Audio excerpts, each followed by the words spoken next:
Welcome to my channel commerce and economics classes. आज हम एक नया टॉपिक 12th क्लास का लेवल्स ऑफ मैनेजमेंट प्रबंधन के स्तर के विषय में पढ़ेंगे। हमने पीछे बात की थी कि किसी भी ऑर्गेनाइजेशन में बहुत से मेंबर्स होते हैं, लोग होते हैं जो कि मिलकर काम करते हैं। जो भी लोग किसी भी ऑर्गेनाइजेशन में काम करते हैं उनको हम दो पार्ट्स में डिवाइड करते हैं। एक तो वो पर्सन्स जो दूसरों को मैनेज करते हैं, जिनके अंडर सबऑर्डिनेट्स होते हैं, उनको हम कहते हैं मैनेजरियल मेंबर्स। वो भी एक नहीं होता, बड़े ऑर्गेनाइजेशंस में बहुत से लोग होते हैं जो मिलकर जो है ऑर्गेनाइजेशन को मैनेज करते हैं। जैसे आपने पिछले चैप्टर में हमने फीचर्स ऑफ मैनेजमेंट की बात की थी, तो वहां पर भी हमने कहा था कि मैनेजमेंट जो है वो ग्रुप एक्टिविटी है, क्योंकि मैनेजर जो है कि बड़े ऑर्गेनाइजेशन में केवल एक पर्सन नहीं होता, बहुत से पर्सन होते हैं जो मिलकर मैनेज करते हैं। तो मैनेजरियल लेवल पर भी हमारे पास बहुत सारे मैनेजर्स होते हैं, उनको हम अलग अलग कैटेगरीज में डिवाइड करते हैं। और दूसरा हमारे पास लेवल होता है नॉन मैनेजरियल मेंबर्स का। इसमें हम इंक्लूड करते हैं वर्कर्स को। इसको हम प्लेटफॉर्म एरिया भी कहते हैं। ये जो वर्कर्स हैं ये किसी दूसरे पर्सन को मैनेज नहीं करते, इनके कोई सबऑर्डिनेट्स नहीं होते हैं, तो इसलिए नॉन मैनेजरियल लेवल में आते हैं। तो अब जो लेवल्स ऑफ मैनेजमेंट है उसको हम डायग्राम की हेल्प से शो कर सकते हैं। इसके लिए हमने एक पिरामिड शेप में जो है डायग्राम बनाया है और इसमें हमने लेवल्स ऑफ मैनेजमेंट जो है दिखाए हैं। सबसे ऊपर हमारा आता है टॉप लेवल मैनेजमेंट। ये जो है किसी भी ऑर्गेनाइजेशन के टॉप लेवल मैनेजर्स होते हैं जो पूरी ऑर्गेनाइजेशन के ऊपर कंट्रोल करते हैं। इनके अंडर हमारे पास आते हैं middle level managers. Middle level manager जो है टॉप लेवल मैनेजर्स के सबऑर्डिनेट्स होते हैं, और ये होते हैं हमारे डिपार्टमेंटल मैनेजर्स। क्योंकि किसी भी ऑर्गेनाइजेशन को जब वो बड़ा हो जाता है तो हम उसको डिवाइड कर देते हैं, काम को अच्छी तरह से करने के लिए उसके हम अलग अलग पार्ट्स बना देते हैं। तो जो अलग अलग पार्ट्स हमने डिपार्टमेंट्स बनाए हैं उनके जो मैनेजर होते हैं वो हमारे मिडल लेवल मैनेजमेंट में आते हैं। उनको हम डिपार्टमेंटल मैनेजर भी कह सकते हैं। उनको हम उनके अंदर जो है डिप्टी डिपार्टमेंटल मैनेजर भी हो सकते हैं, अगर रिक्वायरमेंट हो तो डिप्टी डिपार्टमेंटल मैनेजर भी हो सकते हैं। उनको हम ऑपरेशनल या फंक्शनल मैनेजर भी कह देते हैं, क्योंकि एक स्पेसिफिक फंक्शन को ही परफॉर्म करते हैं। जैसे हमने किसी ऑर्गेनाइजेशन को डिवाइड किया अलग अलग डिपार्टमेंट्स में, तो एक हमारा प्रोडक्शन डिपार्टमेंट हो सकता है, एक हमारा सेल्स डिपार्टमेंट हो सकता है, एक हमारा फाइनेंस डिपार्टमेंट हो सकता है। तो जो फाइनेंस डिपार्टमेंट है उसमें फाइनेंस मैनेजर केवल फाइनेंस से रिलेटेड ही काम देखते हैं। प्रोडक्शन डिपार्टमेंट में जो प्रोडक्शन मैनेजर है वो केवल प्रोडक्शन का ही काम देखता है, तो इसीलिए इनको हम फंक्शनल या ऑपरेशंस मैनेजर भी बोल सकते हैं। इसके बाद सबसे लोअर लेवल पे मैनेजर्स हमारे आते हैं। जो लोअर लेवल मैनेजमेंट होते हैं ये मिडल लेवल के सबऑर्डिनेट्स होते हैं और वर्कर्स के जो है ये बॉस होते हैं। तो लोअर लेवल मैनेजमेंट में हम सुपरवाइजर और फोरमैन को इंक्लूड करते हैं। इनका मेनली काम वर्कर से काम लेना होता है, तो वर्कर से डायरेक्ट रिलेशनशिप जो है केवल लोअर लेवल मैनेजमेंट की होती है। तो ये जो लोअर लेवल मैनेजमेंट है ये मिडल लेवल मैनेजमेंट के इंस्ट्रक्शंस के अकॉर्डिंग जो है काम करते हैं और वर्कर से इन्होंने काम लेना होता है। तो प्लेटफॉर्म एरिया पर हमारे आ जाते हैं वर्कर्स। तो ये नॉन मैनेजरियल मेंबर्स होते हैं क्योंकि ये किसी को मैनेज नहीं करते हैं। तो जब हम बात करते हैं लेवल्स ऑफ मैनेजमेंट की तो उसमें हम इन तीनों लेवल्स को ही इंक्लूड करते हैं। और दूसरा एक यहाँ पर टर्म आता है आपके पास लेवल्स ऑफ ऑर्गेनाइजेशन। जब हम लेवल्स ऑफ ऑर्गेनाइजेशन की बात करते हैं तो हम इसमें सबको इंक्लूड करते हैं, प्लेटफॉर्म एरिया को भी इंक्लूड करते हैं, क्योंकि वर्कर भी उस ऑर्गेनाइजेशन का एक पार्ट होते हैं। तो सबको मिलाकर तो हमारा बनता है लेवल्स ऑफ ऑर्गेनाइजेशन। अगर हम इन तीन लेवल्स को देखें यहाँ से लेके यहाँ तक, तो ये हमारा बनता है लेवल्स ऑफ मैनेजमेंट। तो यहाँ पर हमारे पास 3 लेवल आते हैं मैनेजमेंट के। वैसे तो अलग अलग ऑर्गेनाइजेशन में लेवल्स जो है उनकी रिक्वायरमेंट के अकॉर्डिंग कम या ज्यादा भी हो सकते हैं, बट जनरली जो है मैनेजर्स को हम 3 पार्ट्स में डिवाइड करते हैं, तो वो हमारे 3 लेवल्स ऑफ मैनेजमेंट हो जाते हैं। टॉप लेवल मैनेजमेंट इनका ऑनर से डायरेक्ट रिलेशनशिप होता है। ऑनर्स जो है कंपनी के केस में हमारे शेयर होल्डर्स होते हैं। तो ये शेयर होल्डर्स की जो डायरेक्ट बातचीत होती है वो टॉप लेवल मैनेजमेंट से होती है। अब जो टॉप लेवल मैनेजमेंट है उसमें भी एक अकेला पर्सन भी हो सकता है और ग्रुप ऑफ पर्संस भी हो सकते हैं। तो जब काफी सारे टॉप लेवल मैनेजर्स होते हैं तो उनको हम कोलेक्टिवली कह देते हैं बोर्ड ऑफ डायरेक्टर्स। इसके अलावा इनको किसी भी ऑर्गेनाइजेशन में अलग अलग नाम से भी बुलाया जा सकता है। तो इनको हम चीफ एग्जीक्यूटिव ऑफिसर भी कह सकते हैं। जो बोर्ड ऑफ डायरेक्टर्स का हेड होता है उसको हम चेयरमैन भी कह सकते हैं। इसके अलावा इनको हम मैनेजिंग डायरेक्टर के नाम से भी बुला सकते हैं। तो अलग अलग ऑर्गेनाइजेशन में इनको टॉप लेवल मैनेजर्स को अलग अलग नाम से पुकारा जा सकता है। तो ये कोई भी हो किसी भी ऑर्गेनाइजेशन में टॉप लेवल में ही इंक्लूड होते हैं। इसके बाद हमारे middle level management, middle level managers जो हैं वो दोनों के बीच में आते हैं, दोनों के बीच में लिंक का काम करते हैं। टॉप लेवल के ये सबऑर्डिनेट्स होते हैं और लोअर लेवल के ये सुपीरियर्स होते हैं। तो दोनों के बीच में लिंक का काम जो है वो मिडिल लेवल मैनेजमेंट का होता है। टॉप लेवल की जो इंस्ट्रक्शंस होती हैं, जो पॉलिसीज होती हैं, जो भी उन्होंने रूल्स बनाए हैं वो सारे टॉप लेवल मैनेजर्स इनको जो है फॉरवर्ड करते हैं और मिडिल लेवल मैनेजमेंट फिर आगे जो है लोअर लेवल को फॉरवर्ड करता है। इसी तरह से जो वर्क परफॉर्मेंस की प्रोग्रेस है, वर्कर्स की जो प्रॉब्लम्स हैं तो उनको जो है lower level management middle level को फॉरवर्ड करता है, फिर मिडिल लेवल जो है वो आगे टॉप लेवल को फॉरवर्ड करता है। तो इस तरह से जो मिडिल लेवल मैनेजमेंट है दोनों के बीच में लिंक का काम करती है। इधर से जो इंस्ट्रक्शंस है वो इधर पहुंचाती है और इनकी जो परफॉर्मेंस है, रिपोर्ट्स है, इनकी जो शिकायतें हैं लोअर लेवल की वो भी ये टॉप लेवल तक पहुंचाते हैं। तो दोनों के बीच में लिंक का काम करते हैं। तो मिडिल लेवल मैनेजमेंट में हमारे पास अलग अलग जो है डिपार्टमेंट्स होते हैं। फंक्शंस के बेस पर हम पूरे ऑर्गेनाइजेशन को अलग अलग पार्ट्स में जो है डिवाइड कर देते हैं। वो हमारा प्रोडक्शन डिपार्टमेंट हो सकता है प्रोडक्शन का काम करने के लिए। इसी तरह से हमारा फाइनेंस डिपार्टमेंट हो सकता है मनी रिलेटेड जो हमारे फंक्शंस होते हैं उनको परफॉर्म करने के लिए। इसी तरह से हमारा मार्केटिंग डिपार्टमेंट हो सकता है और भी बहुत सारे डिपार्टमेंट्स हो सकते हैं रिक्वायरमेंट के अकॉर्डिंग।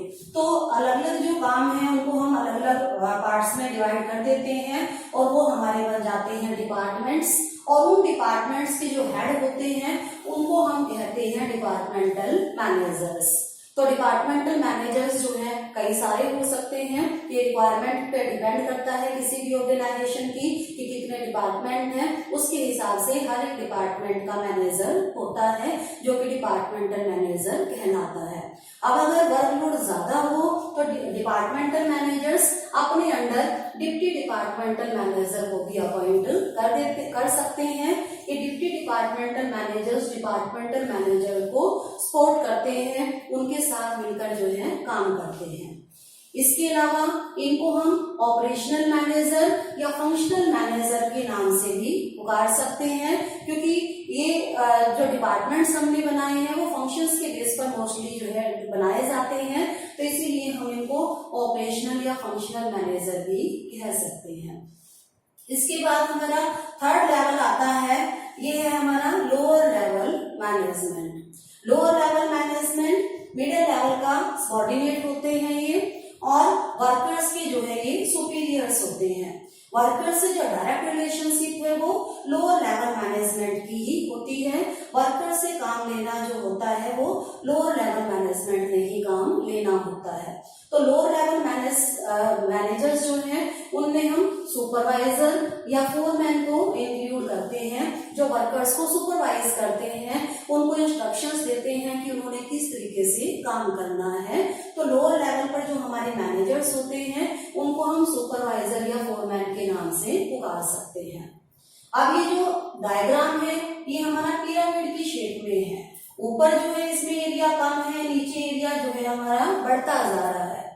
ये जो है नंबर ऑफ मैनेजर्स के ऊपर डिपेंड करता है, उस हिसाब से जो है इसका एरिया डिवाइड किया गया है। टॉप लेवल पर जो नंबर ऑफ मैनेजर्स है वो कम होता है, तो इसीलिए हम इसका एरिया हमने कम रखा है। मिडिल लेवल पर मैनेजर्स की जो संख्या है वो बढ़ जाती है, तो इसीलिए इसका एरिया हमारा थोड़ा ज्यादा है। लोअर लेवल पर और ज्यादा सुपरवाइजर फोरमैन होते हैं, तो इसीलिए इसका एरिया और ज्यादा है। फिर उसके बाद वर्कर्स आ जाते हैं हमारे, ये तो बहुत ज्यादा होते हैं, तो इसीलिए इनका एरिया जो है सबसे ज्यादा होता है। तो इसीलिए इसकी शेप जो है, जो हम लेवल्स ऑफ मैनेजमेंट दिखाते हैं, उसको हम एक पिरामिड की शेप में डिस्क्राइब करते हैं।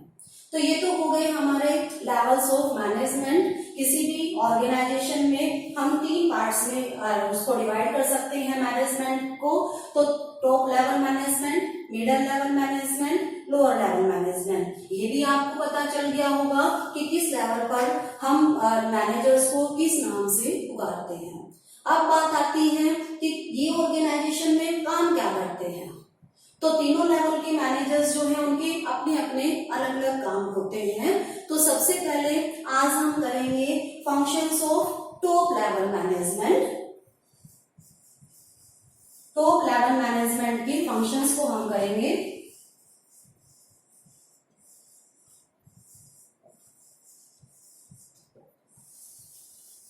टॉप लेवल मैनेजमेंट क्योंकि टॉप पर होते हैं, इनके ऊपर केवल हमारे ऑनर्स होते हैं। मैनेजमेंट की अगर हम बात करें तो टॉप लेवल पर है, तो पूरी ऑर्गेनाइजेशन का जो कंट्रोल है वो इन्हीं के हाथ में होता है। इनको पूरी ऑर्गेनाइजेशन के हिसाब से सोचना पड़ता है, तो इसीलिए इनके फंक्शंस में हमारे पास सबसे पहला आता है डिटरमाइनिंग ऑब्जेक्टिव्स।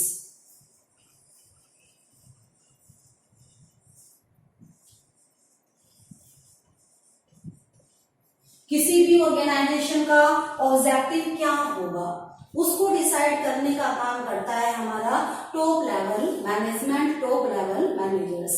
ये डिसाइड करते हैं कि हमारे ऑर्गेनाइजेशन के लॉन्ग टर्म ऑब्जेक्टिव्स क्या होंगे, शॉर्ट टर्म ऑब्जेक्टिव्स क्या होंगे। अलग अलग डिपार्टमेंट ऑर्गेनाइजेशंस में जो ऑब्जेक्टिव्स हैं वो अलग अलग हो सकते हैं। किसी भी ऑर्गेनाइजेशन का ऑब्जेक्टिव हो सकता है कमिंग ईयर में उन्होंने सेल को 10,000 करोड़ के पार लेकर जाना है। किसी ऑर्गेनाइजेशन का ऑब्जेक्टिव हो सकता है कि उन्होंने मार्केट का जो एरिया है उसको बढ़ाना है। तो किसी ने जो हो सकता है कि उन्होंने प्रॉफिट्स के टर्म्स में अपने ऑब्जेक्टिव्स को डिस्क्राइब किया हो। तो सबसे पहले टॉप लेवल मैनेजमेंट का मेन फंक्शन होता है ऑब्जेक्टिव्स को डिसाइड करना, क्योंकि जब तक ऑब्जेक्टिव्स डिसाइड नहीं होंगे तो बाकी की एक्टिविटीज भी डिसाइड नहीं हो सकती। जो ऑब्जेक्टिव होगा उसी के अकॉर्डिंग जो है हमारी बाकी की एक्टिविटीज भी चलती है। तो इसीलिए टॉप लेवल मैनेजमेंट का मेन फंक्शन होता है उस ऑब्जेक्टिव को डिसाइड करना जो कि ऑर्गेनाइजेशन ने अचीव करना है, और उस ऑब्जेक्टिव को जो है आगे ये कन्वे करते हैं मिडिल लेवल मैनेजर्स को, और फिर वो आगे कन्वे करेंगे लोअर लेवल को। क्योंकि एक्चुअली में जो वर्क परफॉर्मेंस है वो तो हमारी आगे शुरू होती है, ये तो केवल डिसाइडिंग फंक्शन करते हैं, पूरी ऑर्गेनाइजेशन के लिए डिसाइड करने का काम करते हैं कि क्या उनका ऑब्जेक्टिव होगा। तो ऑर्गेनाइजेशनल ऑब्जेक्टिव्स को डिसाइड करना टॉप लेवल मैनेजमेंट का मेन फंक्शन होता है। इसके बाद नेक्स्ट इनका फंक्शन होता है डिटरमाइनिंग पॉलिसीज। पॉलिसीज को डिसाइड करना।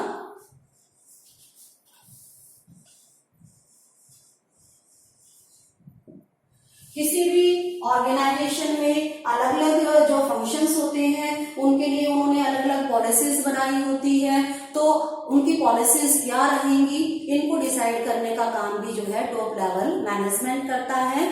जैसे किसी भी ऑर्गेनाइजेशन में सेल्स पॉलिसी हो सकती है, सेल उन्होंने कैश पर करनी है या क्रेडिट पर करनी है, कहाँ पर किस एरिया में उन्होंने सेल करनी है, कितना % का डिस्काउंट देना है। इसी तरह से पर्सनल पॉलिसी हो सकती है कि जो एम्प्लॉयज हैं उनको कितनी सैलरी उन्होंने देनी है, उसके अलावा उनको क्या क्या जो है दिया जाना है। तो अलग अलग फील्ड से रिलेटेड जो है अलग अलग पॉलिसीज होती हैं, उन पॉलिसीज को बनाने का काम भी टॉप लेवल मैनेजमेंट करता है। पॉलिसीज जो है वो मिडिल लेवल के लिए और लोअर लेवल के लिए गाइडलाइंस का काम करती है, और उन्हीं गाइडलाइंस के अकॉर्डिंग फिर ये काम करते हैं। तो इनको गाइडेंस प्रोवाइड करती है पॉलिसीज की, जब वो अपना काम करेंगे तो उन्होंने किस तरह से काम करना है, किस बात को ध्यान में रखकर जो है उन्होंने चलना है। तो वो पॉलिसीज जो हैं टॉप लेवल मैनेजमेंट के डिसीजंस होते हैं जो पॉलिसीज के टर्म्स में डिस्क्राइब किए जाते हैं। तो पॉलिसीज को डिसाइड करना टॉप लेवल मैनेजमेंट का फंक्शन होता है। इसके बाद नेक्स्ट जो फंक्शन है हमारा वो आता है डिटरमाइनिंग एक्टिविटीज। किसी भी ऑर्गेनाइजेशन में टॉप लेवल मैनेजमेंट ने ऑब्जेक्टिव को डिसाइड कर लिया। अब उस ऑब्जेक्टिव को अचीव करने के लिए क्या क्या एक्टिविटीज की जानी है, क्या क्या काम किए जाने हैं, वो काम जो है वो भी डिसाइड करते हैं और वो ऑब्जेक्टिव के अकॉर्डिंग ही होते हैं। जैसे प्रोडक्शन का काम हो सकता है, सेल्स का काम हो सकता है, मार्केटिंग का काम हो सकता है, परचेजिंग का काम हो सकता है। तो ये डिफरेंट टाइप की एक्टिविटीज को डिसाइड करने का काम करते हैं और जो ये एक्टिविटीज डिसाइड करते हैं उसी के अकॉर्डिंग जो है डिपार्टमेंट्स बनते हैं। तो इसीलिए जो टॉप लेवल का फंक्शन है हमारा वो ऑर्गेनाइजेशन में क्या क्या एक्टिविटीज की जानी है उन एक्टिविटीज को डिसाइड करने का काम भी टॉप लेवल मैनेजमेंट का होता है। इसके बाद नेक्स्ट फंक्शन हमारा टॉप लेवल मैनेजमेंट का आता है फोर्थ फंक्शन, असेंबलिंग रिसोर्सेज। अब हमने ऑब्जेक्टिव्स को डिसाइड कर लिया, फंक्शंस को डिसाइड कर लिया। एक्चुअली में जब हम वर्क परफॉर्म करेंगे, काम करेंगे, तो उसके लिए हमें बहुत सारे रिसोर्सेज की रिक्वायरमेंट होती है। हमें लैंड भी चाहिए, लेबर भी चाहिए, कैपिटल भी चाहिए, मशीनरी भी चाहिए। तो ये बहुत, इसके अलावा रॉ मटेरियल हमें चाहिए और भी बहुत से रिसोर्सेज होते हैं जिनकी हमें बिजनेस में रिक्वायरमेंट होती है। तो उन रिसोर्सेज को असेंबल करने का काम, अरेंज करना जो है, उनको खरीदना, उनको लेकर आना बिजनेस में, ये जो मेन फंक्शन है ये भी हमारा टॉप लेवल मैनेजमेंट का होता है। टॉप लेवल मैनेजर्स जो होते हैं रिसोर्सेज की जो जो रिक्वायरमेंट होती है उन रिसोर्सेज को असेंबल करते हैं, गेन करते हैं, उनको जहां से भी उनको मिलते हैं वहां से उनको अरेंज लेकर आते हैं अपने ऑर्गेनाइजेशन में। तो रिसोर्सेज को अवेलेबल कराना भी टॉप लेवल मैनेजमेंट का काम होता है। इसके बाद टॉप लेवल मैनेजमेंट का हमारे पास नेक्स्ट फंक्शन आता है अप्रूविंग, कंट्रोलिंग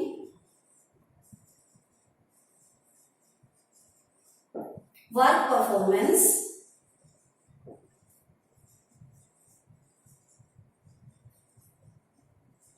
ये ऑर्गेनाइजेशन में टॉप लेवल पर होते हैं। तो पूरी ऑर्गेनाइजेशन में क्या काम चल रहा है, हमारे ऑब्जेक्टिव्स अचीव हो रहे हैं या नहीं हो रहे हैं, तो उसको कंट्रोल करने का भी ये काम करते हैं।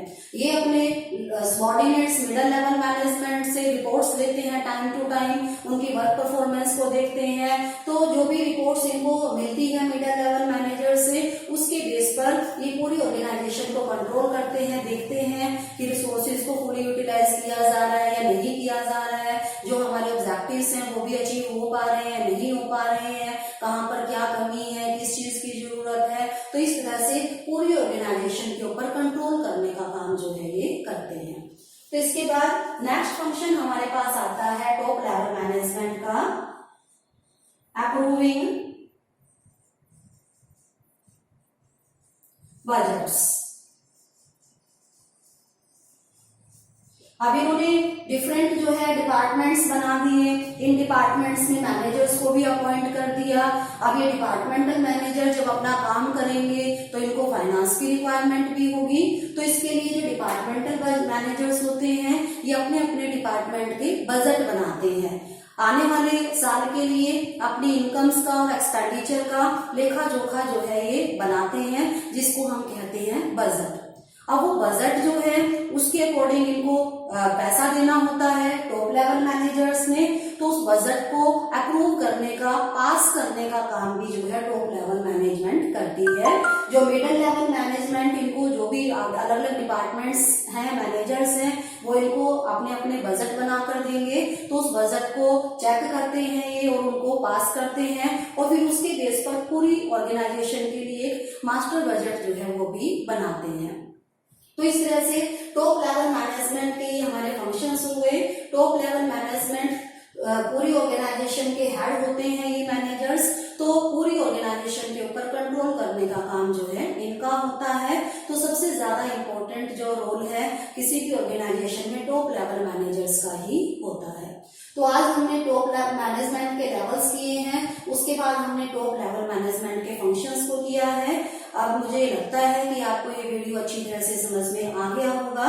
तो अगर आपको वीडियो मेरा पसंद आता है तो आप मेरे चैनल को सब्सक्राइब जरूर कीजिएगा और कल की वीडियो में हम मिडिल लेवल मैनेजमेंट